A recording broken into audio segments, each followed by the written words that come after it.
The beautiful Kolam design తో వచ్చిన ఈ సింహాసనాలు చూసారు కదండి. చాలా ట్రెడిషనల్ గా లేటెస్ట్ మోడల్ మన దగ్గర అయితే అవైలబుల్ ఉన్నాయి. సో ఇవి ఎందుకు ఎక్కడ మనం సెట్ చేసుకోవాలని మీకు డౌట్ రావచ్చు. నేను ఇప్పుడు లైవ్ లో మా షాప్ లో చూపిస్తానండి.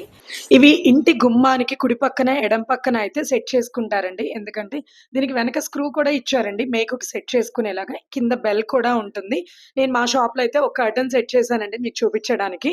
ఇప్పుడు రైట్ సైడ్ లెఫ్ట్ సైడ్ ఇలా పెట్టేసుకుంటారండి. దీని మీద వినాయకుడి విగ్రహం అయినా లేదా ఆంజనేయ స్వామి అయినా సరేనండి, మనం డైలీ ఫ్లవర్ పెట్టి దండం పెట్టుకోవచ్చండి. నెగటివ్ ఎనర్జీ అనేది ఇంట్లో నుంచి వెళ్ళిపోతుంది, పాజిటివ్ ఎనర్జీతో ఉంటుందండి. కింద బెల్ ఉండడం వల్ల గాలికి కూడా ఊగుతూ ఉంటుంది, ఆ సౌండ్ కూడా నెగటివ్ ఎనర్జీ అయితే వెళ్ళిపోతుందండి.